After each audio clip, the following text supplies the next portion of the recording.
तो हिंदू, मुस्लिम, सिख, ईसाई सभी कान खोल के सुन ले भाई, हाथ जोड़ के प्रार्थना है, अभी मौका है, ज्यादा दिन नहीं है, साल 6 महीने का बड़ी मुश्किल से समय है। विनाश की शुरुआत से पहले पहले संत रामपाल जी के प्रवचन, उनके सत्संग अपनी जेब से मोबाइल निकालकर सुनना शुरू कर दीजिए, या रोजाना साधना टीवी चैनल पर 7:30 से 8:30 बजे तक सत्संग आता है, सुनना शुरू कर दीजिए। गूगल से उनकी पुस्तक ज्ञान गंगा डाउनलोड करके पढ़ना शुरू कर दीजिए।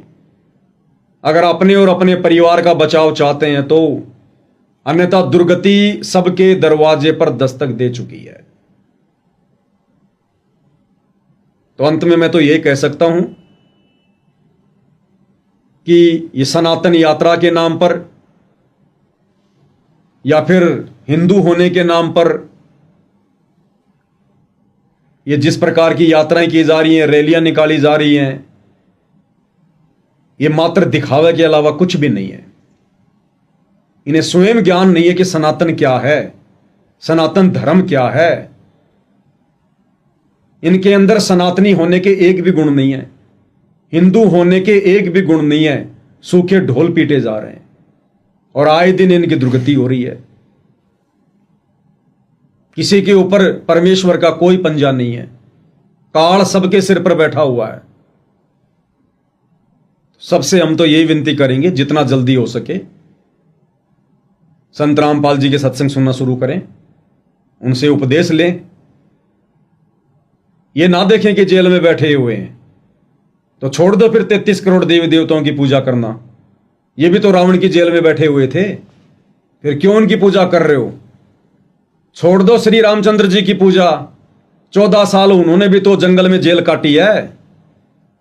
अरे आज की जेल से रामचंद्र जी की 14 साल की जेल तो महा दुखदाई थी। आज जेल में सुबह नाश्ता मिलेगा, दोपहर को भोजन मिलेगा, पहनने को कपड़े मिलेंगे, सोने को जगह मिलेगी, बीमार हो गए तो मेडिकल सुविधा मिलेगी, घर वालों से मिलने की सुविधा मिलेगी।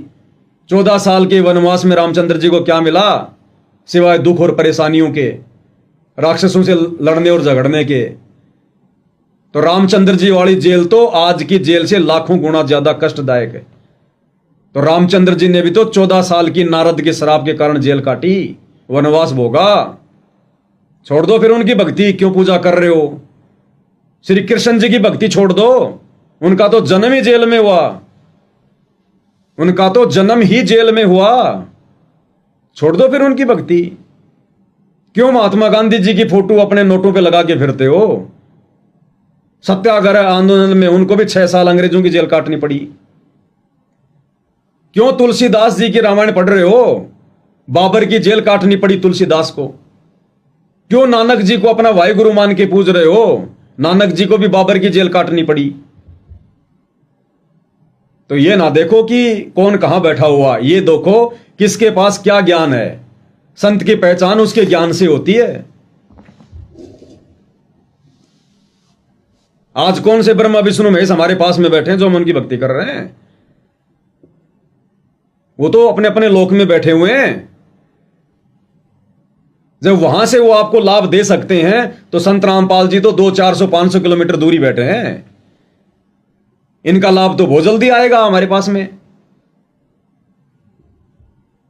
अरे कहीं आग लग रही हो और आग को बुझाने के लिए पानी की आवश्यकता है, और आपको दिख रहा है कि 2 मटके रखे हैं 10 मीटर दूर और 2 मटके रखे हैं जो 50 मीटर दूर, आप कौन सा मटका उठाओगे? पहले पास वाला ही उठाएंगे। तो संत रामपाल जी तो बहुत नजदीक है। जहां आपके ब्रह्मा विष्णु महेश जी बैठे हैं वो तो लाखों करोड़ों किलोमीटर है। अरे वो तुम्हारी सुनेंगे, सुन के विचार करेंगे, नीचे आएंगे, उससे पहले तो संत रामपाल जी तुम्हारी 50 बार मदद कर देंगे। तो लोगों को थोड़ा विचार करना चाहिए, शांति से, धैर्य से। इन बातों को सुनकर खून को गर्म नहीं करना चाहिए। हमारे को परमात्मा ने मनुष्य शरीर दिया है, बुद्धि दी है, अपने आत्म कल्याण की सोचो। ना सदा ये हिंदू धर्म रहेगा, ना मुसलमान धर्म रहेगा, ना सिख धर्म रहेगा, ना ईसाई धर्म रहेगा। परिवर्तन यहां का नियम है। आज कोई कहता है मैं कट्टर हिंदू हूं, कल को मृत्यु होने के बाद वो मुसलमान के घर में भी जन्म ले लेगा। कल को मृत्यु होने के बाद वो कट्टर हिंदू मुसलमान के घर में जन्म लेगा, अब वो कट्टर मुस्लिम हो जाएगा। पहले मुसलमान धर्म का विरोधी था, अब हिंदू धर्म का विरोधी हो जाएगा। आज कोई कट्टर मुसलमान मृत्यु के बाद हिंदू के घर में जन्म लेगा, कल को वो कट्टर हिंदू हो जाएगा। तो इस काल ने हमारे को इस कदर यहां पर धर्म और जातियों में उलझा रखा है। इस षड्यंत्र से बाहर निकलने का एक ही तरीका है, पहले संत रामपाल जी के सत्संग सुनो, सृष्टि रचना सुनो। सृष्टि रचना को समझे बिना, सुने बिना आप इस काल के षड्यंत्र से परिचित नहीं हो सकते। आप ऐसे धर्म और जातियों में बटे रहेंगे, एक दूसरे के दुश्मन बने रहेंगे और आपकी दुश्मनी के ऊपर राजनेता अपनी रोटियां सेकते रहेंगे